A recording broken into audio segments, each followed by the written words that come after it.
नमस्कार, मैं हूं रविंद्र जैन और आप देखना शुरू कर चुके हैं सबकी खबर। मध्य प्रदेश में डॉक्टर मोहन यादव के मंत्रिमंडल में शामिल मंत्री जिस तरह के बयान दे रहे हैं और कह सकते हो कि जिस तरह की बकवास कर रहे हैं, वो निश्चित तौर पे पूरे देश भर में मध्य प्रदेश की छवि खराब कर रहे हैं। उनमें एक मंत्री तो ऐसे हैं जो मुंह खोलते हैं और उनके मुंह से सिर्फ बकवास ही निकलती है। मैं बार बार बोल रहा हूं, मुंह खोलते हैं और बकवास ही निकलती है। और वो बकवास भी किसी नेताओं के बारे में नहीं, किसी विरोधी के बारे में नहीं, वो सिर्फ और सिर्फ महिलाओं का अपमान करते हैं। और इस मंत्री का नाम है विजय शाह। हमने देखा था कि जब शिवराज सिंह चौहान मुख्यमंत्री थे तब उन्होंने शिवराज सिंह चौहान की पत्नी को भी नहीं छोड़ा था। जिस तरह की बकवास की थी, मैं शब्द रिपीट नहीं करना चाहता। उसके बाद पिछले दिनों ऑपरेशन सिंदूर के में हमारी जो जाबाज सोफिया कुरैशी, कर्नल सोफिया कुरैशी थी, जिसकी देश और दुनिया तारीफ कर रहा था, उनके बारे में ये मंत्री जी बकवास करने तुल गए कि ये तो आतंकियों की बहन है। अभी परसों इन्हीं मंत्रियों ने मध्य प्रदेश की लाडली बहनों का अपमान किया और कहा कि या तो आपको मुख्यमंत्री का सम्मान करने आना पड़ेगा, वरना आपके ये जो लाडली बहन की राशि दी जा रही है उसकी जांच बिठा दूंगा। क्या बकवास कर रहे हैं ये मंत्री जी। अच्छा, विजय शाह अकेले मंत्री नहीं है जो बकवास कर रहे हैं। एक और मंत्री हैं, सुमावली से विधायक, मुरैना के, मध्य प्रदेश के कृषि मंत्री हैं। आप उनके भी बयान सुनेंगे तो दंग रह जाएंगे। ऐसा लगता है कि कानून कानून उनके लिए कुछ नहीं है। मुरैना में जिस तरह एक समाज के व्यक्ति लगातार अवैध खनन कर रहे हैं, अवैध माफिया बने हुए हैं, उनके बारे में इनका क्या कहना है कि ये पेट माफिया हैं, मतलब पेट के लिए कर रहे हैं। अरे यदि पेट के लिए कर रहे हैं तो फिर कानून खत्म करिए, मुरैना में अवैध खनन का कानून को स्थगित कराइए, क्योंकि मध्य प्रदेश सरकार में आप हैं, मंत्री आप हैं। अभी पिछले दिनों किसानों की बात आई तो अभी उन्होंने कुछ भी बोलने लगे कि प्याज ज़्यादा हो गई है, ऐसे तो फेंक ही देना चाहिए। क्या क्या कर रहे हैं मंत्री जी। एक हमारे उच्च शिक्षा मंत्री हैं जिन्होंने जब से उच्च शिक्षा मंत्री बने हैं तब से उच्च शिक्षा का कबाड़ा किया हुआ है। मध्य प्रदेश की 19 विश्वविद्यालय हैं, सरकारी विश्वविद्यालय में 70% पद खाली पड़े हुए हैं वहाँ। उसकी चिंता नहीं है इंद्रजीत से परमार को। वे कहते हैं कि राजा राम मोहन राय तो दलाल थे। क्या बकवास किए जा रहे हैं मंत्री लोग। एक राज्य मंत्री प्रतिमा बागरी जी, जब सगा भाई आपका अफीम में पकड़ा गया तो मीडिया से बोल रही है कि आप तो बकवास कर रहे हो। क्या बकवास कर रहे हो आप। सच में बकवास कौन कर रहा है। अब तो पूरे देश भर में एक मजाक भी बनने लगा है कि मध्य प्रदेश में पानी शुद्ध नहीं मिल सकता, हवा शुद्ध नहीं मिल सकती, खाना शुद्ध नहीं मिल सकता, लेकिन गांजा शुद्ध मिल सकता है, क्योंकि राज्य मंत्री का भाई और जीजा इसे सप्लाई करता है। क्या मजाक बनवा दिया मध्य प्रदेश। ये अकेली प्रतिमा बागरी का अपमान नहीं है, ये मध्य प्रदेश की नौकरों जनता का अपमान है जो ये मंत्री और मंत्री का परिवार करा रहा है। राधा सिंह जी के भी हमने बोल देखे हैं, लोगों को धमकाते हुए देखा है। और ये जो लगातार हो रहा है, कल हमने एक नई चीज़ देखी। मध्य प्रदेश के सबसे संस्कारित भारतीय जनता पार्टी के नेता, जो मध्य प्रदेश के सबसे वरिष्ठ मंत्री भी हैं, जिन्हें मुख्यमंत्री जी भाई साहब कहते हैं, कैलाश विजयवर्गीय जी, कल मैंने उनका एक बयान देखा, आज ही पढ़ा सुबह। वो ये बोल रहे हैं कि सारे अधिकारी मुख्यमंत्री के नाम पे हमें धमकाते हैं। यदि मुख्यमंत्री के नाम पर सारे अधिकारी आपको धमका रहे हैं तो आप मंत्रिमंडल में क्यों हैं। आप अपने स्वाभिमान से खिलवाड़ क्यों कर रहे हैं। दीजिए इस्तीफा, आइए पब्लिक के बीच में। मतलब समझ में नहीं आ रहा है। जो बात आपको बंद कमरे में पार्टी फोरम में करना चाहिए वो मीडिया में छप रहा है, अखबारों में छप रहा है। वो बयान मैंने नहीं सुना, लेकिन मैंने अखबार में पढ़ा है, क्योंकि कैलाश जी बहुत सीनियर नेता है और उनकी बात का बहुत महत्व है। कल जब वो लाइव बैठे हुए थे आगर मालवा के एक विवाह सम्मेलन को, वो आशीर्वाद दे रहे थे मुख्यमंत्री और कैलाश जी और तुलसी सिलावट जी, तो मैंने सुना कि मुख्यमंत्री जी लगातार कैलाश जी को भाई साहब कह के संबोधित कर रहे थे। जब यदि मुख्यमंत्री इतना सम्मान कर रहे हैं तो कौन अधिकारी है जिसकी हिम्मत पड़ गई आपको धमकाने की मुख्यमंत्री के नाम पर? और वो अधिकारी कैसे आज तक अधिकारी बना हुआ है? कैलाश जी, मैं आपको जानता हूँ, मध्य प्रदेश में अभी कोई अधिकारी पैदा नहीं हुआ जो आपको डरा ले और धमका ले। आपका नेचर मैंने देखा है, लेकिन जो कुछ हो रहा है, और ये खबरें केवल मध्य प्रदेश में छपती हैं ऐसा नहीं है, ये खबरें मध्य प्रदेश के बाहर भी जाती हैं। एक और मंत्री हैं, बड़ी सीधी हैं, सरल हैं, सौम्य हैं, संपत्तिया उइके, ये पानी मंत्री हैं मध्य प्रदेश की, लेकिन इनके बेटे ने इनका पानी उतार रखा है आजकल। और इनके बेटे पर जो आरोप लगे हैं वो तो जेल भी आया है, मोटरसाइकिल चुराते हुए या एमडी की पुड़िया बेचते हुए। भैया आप यदि आप सार्वजनिक जीवन में आए तो अपने परिवार को कंट्रोल करना ये भी तो आपकी जिम्मेदारी है, और नहीं है तो फिर कर दीजिए, एक इश्तिहार निकलवा दीजिए अखबार में।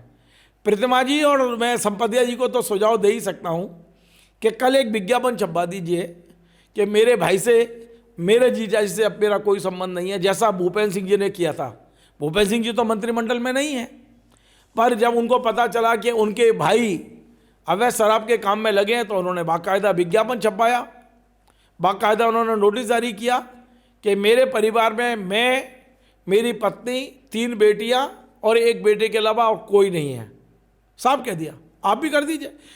प्रतिमा बागरी जी, सलाह दे रहा हूँ, फ्री की सलाह है, आप भी कर दीजिए कि मेरे जीजा से, मेरे बड़े भाई से मेरा कोई संबंध नहीं है। संपतिया जी को भी कर देना चाहिए। लेकिन इन सब चीज़ों से बहुत नुकसान हो रहा है मध्य प्रदेश का।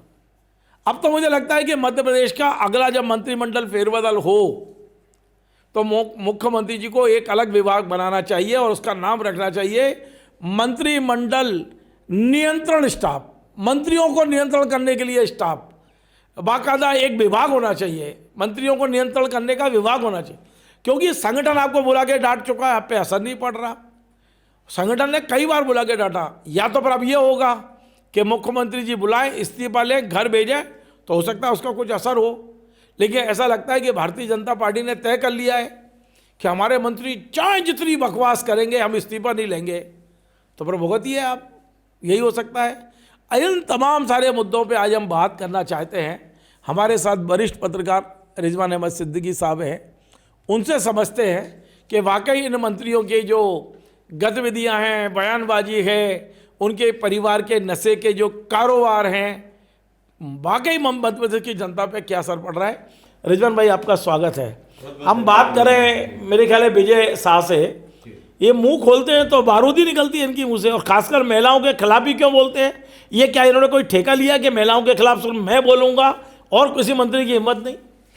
रविंद्र भाई, आपने मुख्यमंत्री को एक सुझाव दिया है एक नए विभाग बनाने के लिए, लेकिन देर क्यों करना, विस्तार का इंतज़ार क्यों करना? एक नया विभाग सृजित कर लेना चाहिए और तोल मोल के बोल टाइप का कुछ विभाग का नाम रखिए और आचरण अच्छा रखें। रिश्तेदारों के किस तरह से, इसको ये भी तो कह सकते हैं मंत्री नियंत्रण विभाग। बिल्कुल, यही ये मंत्री और मंत्री रिश्तेदार नियंत्रण विभाग, दोनों चीज़ें। इसलिए कि रिश्तेदारों की वजह से बहुत से मंत्री विवादों में हैं। और हमारे दोस्त, आपके भी दोस्त हैं विजय शाह जी, अरे हमारे कॉलोनी में रहते थे, हमारे साथ स्कूटर से घूमते थे, बहुत ही ज़बरदस्त, सुन रहे होंगे, बहुत ही ज़बरदस्त आदमी। जब मिलते हैं तपाक से मिलते हैं, गले लग जाते हैं, हाथ हिलाते हैं। लेकिन न जाने क्या है कि जब बोलते हैं तो विवादों में आ जाते हैं, और ख़ास तौर से महिलाओं के मामले में तो विवादों ताज़ा जो अभी है, मतलब लाडली बहना जो है वो पूरे देश भर में पायलट प्रोजेक्ट हो गया। सरकार किसी भी ऐन कैन प्रकार, किसी भी हालत में कर्ज ले रही है, दुनिया भर का कर्ज ले रही है, और उनको संतुष्ट करने के लिए हर हाल में लाडली बहनों के ऊपर काम कर रही है। अब मंत्री जी ने कहा कि आपको हमको धन्यवाद देना चाहिए। मंत्री ने एक बयान से सब धो दिया जी। वोट तो दे ही नहीं है ना, उन्होंने वोट तो दे दिया, सरकार बना दी आपकी, धन्यवाद आपको उनका देना चाहिए और लगातार देते रहना चाहिए, ऋण चुकाते रहना चाहिए, ऋण चुका ही रहे हैं आप। लेकिन अब उन्होंने कह दिया कि अब मुख्यमंत्री को आके धन्यवाद करो और नहीं करोगे तो जाँच करेंगे। तो ये कौन सी जांच कराने वाले हैं, कैसी जांच कराने वाले हैं, क्या सोचते हैं, ये सोचते क्या हैं? ये व्हाट्सएप से कुछ चीज़ें आ जाती हैं, कहाँ से आती हैं, दिमाग में इस तरह के फितूर कहाँ से आते हैं? देखिए विजय शाह इतनी बड़ी मजबूरी क्यों बने हुए हैं? शिवराज जी की पत्नी के बारे में उन्होंने क्या बोला था आपको पता होगा, नहीं तो कहो तो मैं याद नहीं दिलाऊं। मत न कहें, इसलिए कि अच्छा नहीं लगता है कि इस तरह के शब्द भाभी था। जी कहकर उन्होंने बहुत अपमानजनक और बहुत बात और की उसके थी। बाद उन्होंने सोफिया कुरैशी जी के बारे में बोला, उसके उसके बाद ये किया। जी। तो ये मजबूरी क्यों है मंत्रिमंडल रखने एक की? और याद दिला शिवराज देता ने एक बार मंत्रिमंडल से निकाल दिया था, इस्तीफा ले लिया था। एक और याद दिलाता हूँ, झाबुआ में भी उन्होंने बच्चों छात्राओं के बीच में बड़ी अजीब तरह से अश्लील बातें की कि पहली मुलाकात और पहला वो सब याद रहता है सबको। इस तरह की बहुत अजीब सी भाषा में उन्होंने आपत्तिजनक स्टाइल से और उस अंदाज में, जिसको मैं सीधे अश्लील कहूँ तो वो भी कोई बुरा नहीं होगा। तो विजय भाई पता नहीं क्यों ऐसा करते हैं, और सरकार के लिए मजबूरी है। और सरकार क्या, विजय शाह जी तो सुप्रीम कोर्ट के लिए भी मजबूरी हो गए हैं। न जाने क्यों सुप्रीम कोर्ट ने मध्य प्रदेश हाई कोर्ट को कह दिया कि अब आप कृपया इस मामले में नहीं पड़ी, हम कर लेंगे। और तारीख पर तारीख, और फिर वो SIT की जांच की जो उड़ते सूत्र बिंदु आते हैं, तो वो जो लोग मौजूद थे उनमें ज़्यादातर लोगों ने कह दिया हमने सुना ही नहीं। कल प्रतिमा बागरी जी को परसों जी संगठन ने बुलाया था जी, वे गई भी थी, उनके वीडियो भी आ गए हैं। क्या लग रहा है कि संगठन की इस फटकार का कोई असर होगा? कोई असर तो रविंद्र भाई दिखता नहीं है, इसलिए कि भाई पकड़ा गया सीधे। आप मीडिया से कह रहे हैं कि ज़बरदस्ती की बात क्यों कर रहे हो भाई? किसी के से भी मेरी रिश्तेदारी करा देते फिर दोबारा सफाई देने तो कहने पर ही आई थी, सरकार और संगठन सबके कहने पर ही आई थी। फिर कह दिया कि मीडिया ने मेरा किसी से भी नाम जोड़ दिया, आप तो जोड़ देते हो किसी से मेरा। अरे क्यों जोड़ने की ज़रूरत है? आपका तो जन्म का रिश्ता है उनके साथ, क्यों जोड़ने की ज़रूरत है? एक आपके बहनोई हैं, एक आपके भाई हैं, और जोड़ने की क्या ज़रूरत है? तो जुड़े हुए हैं, इसमें किसी को कोई जोड़ने की ज़रूरत नहीं। प्रतिमा बागरी की एक बहन और है, उन्हीं की तो बात कर रहे हैं। संपत्तिया हुई के। अच्छा उनके बेटा भी वही कर रहा है जो प्रतिमा बागरी का भाई कर रहा है, या उनका जीजा कर रहा है। संपत्ति उइके के लिए बड़ी मतलब उनके साथ तो सहानुभूति भी होती है, इसलिए कि बड़ी सौम्य सभ्य महिला हैं। बीच में कमीशन को लेकर बड़े विवादों में घिर गई थी। हमारे चैनल नहीं कर। हाँ, उन्हीं के अफसर ने जांच खड़ी कर दी थी उनके खिलाफ, सरकार भी विवादों पे आई थी और वो अमित शाह जी तक बात पहुंची थी। लेकिन उनका बेटा जो है वो भी उनके नाक में दम किए हुए है। फिर संपत्ति उइके जी की जब आप बात कर रहे हैं तो इन्हीं के साथ, इन्हीं की मौजूदगी में, सिंगरौली के प्रभारी मंत्री हैं, इन्हीं की मौजूदगी में राधा सिंह ने एक पत्रकार को धक्का दे दिया। वो बाइट ले रहे थे, पत्रकार को धक्का दे दिया उन्होंने, संपत्तियाँ वहाँ मौजूद थी। ये क्यों इग्नोर कर रहे हैं ऐसी चीज़ों को? फिर वही राधा सिंह जी ने फिर गाड़ी से उतरते समय फिर उनका एक वीडियो वायरल हो गया जिसमें वो किसी को पिटाई करने की धमकी दे रही हैं। वो अपनी उसी अंदाज में, रेवाड़ी अंदाज में धमकी दे रही हैं। मैं एक उम्मीद करता हूँ कि जो मंत्री संघनिष्ठ हो, संघ में प्रशिक्षित हो, उसकी भाषा शैली अच्छी होगी। लेकिन मध्य प्रदेश में संघ कोटे से जो मंत्री कहे जाते हैं, जिन्हें उच्च शिक्षा दे रखी है, इंदर सिंह परमार, वो तो कह रहे हैं कि राजा राम मोहन राय जी दलाल थे। ये क्या बकवास है? उनको ही शिक्षा की ज़रूरत है एक्चुअल। और हो क्या रहा है कि सार्वजनिक जीवन में बहुत लोगों से मिक्सअप नहीं होते। अपने ही स्थानीय जो उनका मीडिया प्रभारी है वहाँ का, जहाँ के वो हैं, वही उनसे प्रताड़ित हुआ यहाँ वहाँ घूम रहा है। और इस तरह की जो चीज़ें, और ख़ास तौर से बाद में उन्होंने सफाई भी दी, राजा राम मोहन राय के मामले में सफाई भी दी। लेकिन क्या सफाई से काम चल जाएगा? आपने क्या सीखा है, क्या सोचा है, क्या समझा, आपका विचार क्या है? ये तो जाहिर करता है ना कि आपको राजा राम मोहन राय जैसा इतना बड़ा समाज सुधारक, जिसने सती प्रथा, विधवा विवाह को शुरू कराया, इस तरह की चीज़ों को, विधवा विवाह बहुत बड़ा काम किया था उस दौर में, और ऐसी चीज़ों पर भी आपको अंग्रेज़ों के दलाल दिखते हैं। तो आप किसको छोड़ना चाहते हैं? किस हद तक जाके छोड़ना चाहते हैं? बिरसा मुंडा की तारीफ करते करते आपने राजा राम मोहन राय का अपमान कर दिया। चलिए रिजवान भाई, मैं आपको जरा भिंड मुरैना ले चलता हूँ जी। और वहाँ मंत्री हैं, कृषि मंत्री वहाँ से आते हैं, अदल सिंह जी। जी। वहाँ पर रेत का बड़ा अवैध कारोबार चल रहा है जी। अब जब उनसे पूछा गया कि यहाँ तो रेत माफिया है, तो उन्होंने कहा ये रेत माफिया नहीं है, पेट माफिया है। हालांकि मैं उनकी बात से 100% सहमत नहीं हूँ, लेकिन मैं असहमत भी इसलिए नहीं हूँ कि वहाँ पर रोजगार नहीं है गुर्जर समाज के नई पीढ़ी के लिए, और वो मजबूरी में ट्रैक्टर ट्रॉली खरीदते हैं और वो उससे अपना रेत का काम करके पेट भरते हैं। इसमें कोई दो राय नहीं है, ये बात उन्होंने। लेकिन क्या मुरैना के लिए नियम बदल देना चाहिए? क्या मुरैना में रेत अवैध जो कारोबार चल रहा है, बेशक वो पेट के लिए कर रहे हैं, क्योंकि जो भी काम अवैध होता है वो जाता तो पेट में ही है, खाते तो पैसे ही हैं। क्या लगता है कि ये उन्होंने कहा है वो उससे उनको सिंपैथी मिलेगी समाज की? और क्या मुरैना में रेत को बैद कर देना चाहिए, अवैध रेत के कारोबार को? रविंद्र भाई, इस मामले में उनके बेटे विवाद में आए थे। नहीं, वो तो फायरिंग की थी, अलग मामला था। ना वो नहीं, ये इसी मामले में जी। इसी मामले में उनके बेटे विवाद में आए थे। बंकू करके कुछ नाम है उनके बेटे का। एक ड्राइवर पकड़ा गया था, उसने कहा था, उन्होंने कहा आप जाइए और कीजिए, गाड़ी में कंसाना भी लिखा हुआ है।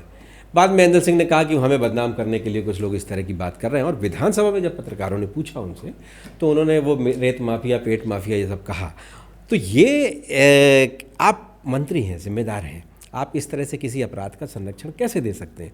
और रेत तो एक बहुत मतलब ख़ास तौर से नदी, हमारी जो डाइवर्सिटी है उसका बहुत नुकसान होता है।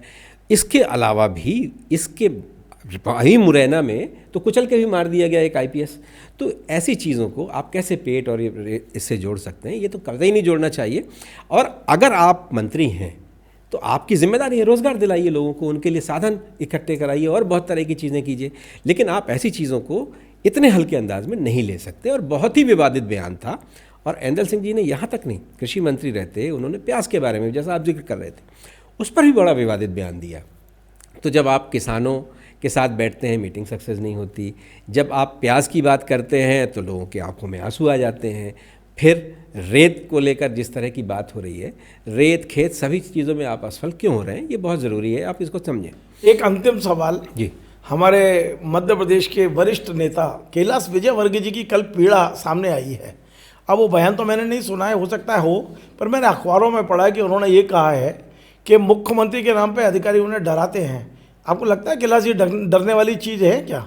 और यदि इतने डरने वाले हैं तो फिर वो मंत्रिमंडल में क्यों हैं? अभी तक तो उनको बाहर आ जाना चाहिए था। लंबे समय से एक शीत युद्ध जैसी स्थिति है। मुख्यमंत्री के कार्यक्रम में कई बार सार्वजनिक रूप से वो कई बात ऐसे कह भी चुके हैं, पीछे भी उन्होंने कहा था। और कहीं ना कहीं एक चर्चा तो सरकार और सत्ता के गलियारों में है कि कैलाश विजयवर्गीय कहीं ना कहीं उपेक्षित किए जा रहे हैं, कहीं ना कहीं निशाने पर हैं। और एक मामला तो मैं खुद भी जानता हूँ, किसी एक कोई व्यक्ति कैलाश जी के रेफरेंस से एसीएस से मिलने गए थे और उन्होंने, एसीएस ने उनसे बड़ी बदतमीजी से बात की। कैलाश जी की कॉन्टेक्ट कहने के बाद भी उन्होंने बहुत बदतमीजी से बात की उन व्यक्ति से। तो क्या सच्चाई है ये तो मुख्यमंत्री और कैलाश जी जाने। वैसे मुख्यमंत्री सार्वजनिक रूप से उनका बहुत सम्मान, अपने पे आ गए तो अच्छे को ठीक करना जानते हैं। बिल्कुल, वो बहुत सम्मान वो छोटे मोटे नेता नहीं है। मुख्यमंत्री उनका लगातार बहुत सम्मान करते हैं। मुख्यमंत्री तो उनको भाई साहब भी बोलते हैं, लगातार कैलाश सम्मान कैलाश भाई साहब, कैलाश जी भाई साहब जी। और लेकिन इनके बीच में किसी न किसी तनातनी की आवाज़ें उठती रहती हैं, धुआं उठता रहता है। और इसको मेरी अपनी अगर बात, तो संगठन के बड़े नेता क्या कर रहे हैं? फिर उन लोगों को बीच में प्रदेश अध्यक्ष के साथ एक मीटिंग हुई थी, आपने एक खबर भी बनाई थी उसमें और आपकी जानकारी में भी था। तो लेकिन इस बात का जितनी जल्दी पटाक्षेप हो जाए, इसलिए कैलाश विजयवर्गीय, प्रहलाद पटेल, ऐसे बड़े नेताओं को लेकर कई बातें बीच में कई बार कई तरह की चर्चाएं उठती हैं। फिर ये भी चर्चा उठती है कि दिल्ली वालों को दिल्ली वापस भेज दो, इस तरह की भी बातें उठती हैं। तो सरकार में ये तो, लेकिन कैलाश जी मौका नहीं चूकते, कहते वो ज़रूर हैं। और उससे वो कई बार कहने का तरीका अलग हो सकता है, पर बात क्या हाँ कहते हैं। और कई बार वो अपने आप को ही परेशान करते हैं, कई बार अपनी पार्टी को ही परेशान करते हैं। बहुत बहुत धन्यवाद। तो आपने सुना रिजवान अहमद सिद्दीकी साहब से हमने तमाम सारे मुद्दों पे बात की है। लेकिन ये जो मध्य प्रदेश में हो रहा है, अब डॉक्टर मोहन यादव जी और मध्य प्रदेश भारतीय जनता पार्टी के अध्यक्ष अहमद खंडेलवाल जी, आज आप मेरे पूरे प्रोग्राम को सुनिए और आपको ऐसा लगता है कि नहीं कुछ करने की आवश्यकता है तो करिए, वरना कुछ नहीं कर सकते तो इतना तो कर दीजिए कि एक विभाग बना दीजिए, उसमें मंत्री बना दीजिए और उस विभाग का नाम हो मध्य प्रदेश के मंत्रियों पर नियंत्रण करने वाला विभाग। नमस्कार। Join the next, be the best. Bundelkhand का सबसे विशाल और आधुनिक विश्वविद्यालय ज्ञानवीर यूनिवर्सिटी। ये सिर्फ एक यूनिवर्सिटी नहीं, ये है आपके सपनों का लॉन्च पैड। यहाँ मिले आपको smart classrooms, modern campus, updated labs और एक्सपीरियंस्ड फैकल्टी। हर स्टूडेंट को मिलता है कॉन्फिडेंस, ग्रोथ और एक ब्राइट करियर का प्रॉमिस। नए सेशन के लिए एडमिशन ओपन है, तो इंतजार कैसा? आज ही कांटेक्ट कीजिए।